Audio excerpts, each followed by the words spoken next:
Hey everybody, welcome back to the Wolf Pit with another episode of What Are We Eating? Does anyone else still let Hamburger Helper help her make hamburger a great meal? With everyone being so sensitive nowadays, I'm not even so sure that's an acceptable thing to say anymore. But back in the 70s and 80s, a lot of wives stayed home to take care of their families. So it was assumed that the mother was going to make dinner for the family. So let me rephrase my original question. Do people still eat Hamburger Helper? I know in my household when I was growing up, we didn't eat it a whole lot. But when we did, I didn't really mind it. But I haven't had Hamburger Helper, and I know a good 30 years. As a matter of fact, the last time I remember eating Hamburger Helper was back in the 1990s in Myrtle Beach. Because after paying for the room we were staying in and our alcohol, the only thing we could afford was Hamburger Helper. And I'm not even sure we could afford to put the hamburger in it. Well, evidently, Hamburger Helper is still a thing because now they make it in microwave cups for your enjoyment and convenience, and they're only $2.24 for each 2-ounce cup. Now that's a hell of a premium price for convenience, considering you can get a 6.6-ounce box of Hamburger Helper for $1.68. But then you'd have to buy ground beef, and you don't have to buy ground beef with the Hamburger Helper cups because it says it's real beef inside. Well, if it wasn't inside the cup, where else would the beef be? And I can guarantee you the beef inside these cups is not 100% real beef. I guarantee it has TVP or some source of protein added to it. So let's dive into the single-serve cups of Hamburger Helper and see if they're any good and worth the premium price. Starting off with a Hamburger Helper beef pasta. Boy, there was a lot of effort and thought behind that name, wasn't there? Here's the list of ingredients, and as I expected, among other ingredients inside the beef is textured vegetable protein. As I've said many times before, what would highly processed food be without TVP? And I've also heard that a lot of soy in men's diets give them moobs, also known as man boobs. The whole 2-ounce container has 210 calories, 3 grams of total fat, 1 gram of saturated fat, no trans fat, 5 milligrams of cholesterol, 710 milligrams of sodium, 38 grams of carbohydrates, 1 gram of fiber, 4 grams of sugars, and 8 grams of protein. Now the cooking instructions are very simple. Pour the flavor pouch into the cup, add water to the waterline, stir, and cook uncovered for 4 minutes. And then let it sit and cool to thicken. Now here's our macaroni in the cup, and in goes our seasoning packet. And then we add water to the waterline,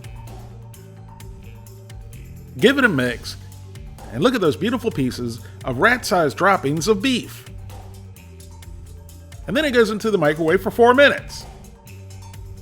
So here's our beef pasta after microwaving on high for 4 minutes and resting for 2 minutes. So we give it a good mix, then got a big old spoonful, and then into the old pie hole and down the gullet it went.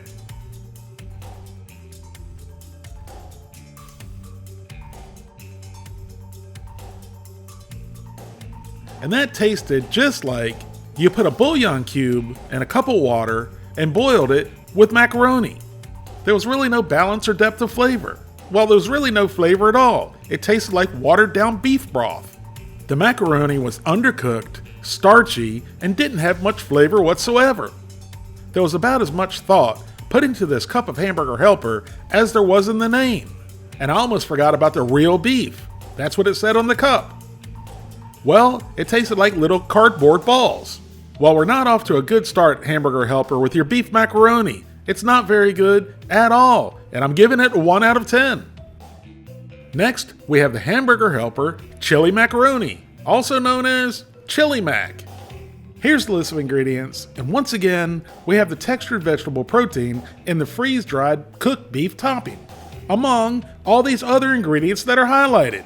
So they brand their product as containing real beef, which it probably does, but it's a minimal amount of beef compared to all the other garbage mixed in with the beef. Wow, this is just unnecessary.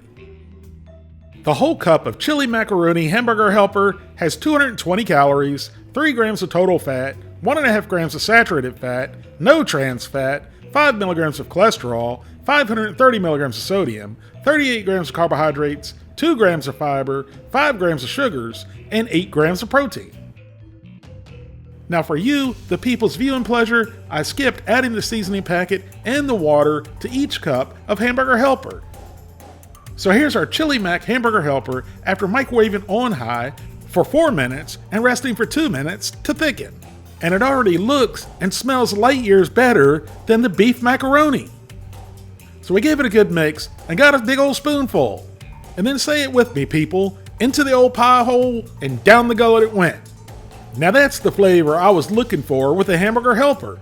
It had a great chili flavor, the pasta was cooked a lot better, it was definitely more al dente than the beef macaroni, and the sauce wasn't nearly as starchy.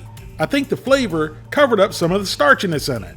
But then we had to deal with the beef turds, pieces of beef, which still felt like you were eating pieces of cardboard, but well-flavored pieces of cardboard. And I'm giving the Hamburger Helper chili macaroni a 4 out of 10. Next we have the Cheeseburger Macaroni Hamburger Helper, which once again contains all the usual suspects in the beef, to include this time grilled flavor, which baffles me on how you can get grilled flavor without grilling the meat. But if you ever want real grilled flavor without grilling the meat, all you need is sunflower oil, tapioca dextrin, modified food starch, and corn syrup solids. If you didn't know, now you know. The whole cup of Cheeseburger Macaroni Hamburger Helper has 220 calories, 4 grams of total fat, 2 grams of saturated fat, no trans fat, 10 milligrams of cholesterol, 720 milligrams of sodium, 36 grams of carbohydrates, 1 gram of fiber, 5 grams of sugars, and 9 grams of protein. So once again, I skipped over the preparation of the Cheeseburger Macaroni Hamburger Helper, and here it is after microwaving on high for 4 minutes and resting for 2 minutes. So we gave it a good mix, got a big old spoonful, and then once again, into the old pie hole and down the gullet it went. And here we go again with the starchy, watery sauce and the undercooked pasta. It just seems without the extra seasonings, these are just really bland and have really bad texture to them. And as far as the ingredients listed that you needed for grill flavor, they don't work. There was no grill flavor whatsoever, and you still had the nasty cardboard texture of the rat turds. And Hamburger Helper's Cheeseburger Macaroni is joining the ranks of Hamburger Helper's Beef Macaroni and is getting a score of 1 out of 10. Last but not least, we have the Tomato Basil Macaroni Hamburger Helper. Here's the list of ingredients, and once again, it has the grill flavor and the TVP, but it has one secret ingredient that could be a game changer, and I'm surprised that the other 3 Hamburger Helper cups didn't have in it, and that's MSG, or monosodium glutamate, because MSG tantalizes your taste buds and makes everything taste good. Well, at least in this case, it can't hurt. The whole cup of Hamburger Helper tomato basil flavor has 220 calories, 3 grams of total fat, 1 gram of saturated fat, no trans fat, 5 milligrams of cholesterol, 490 milligrams of sodium, 38 grams of carbohydrates, 2 grams of fiber, 6 grams of sugars, and 8 grams of protein. Now here's our Tomato Basil Macaroni Hamburger Helper after microwaving on high for 4 minutes and resting for 2 minutes. And immediately you can tell that the sauce is extremely watery compared to the previous 3. So we gave it a good mix and got a big old spoonful, and for one final time, into the old pie hole and down the gullet it went.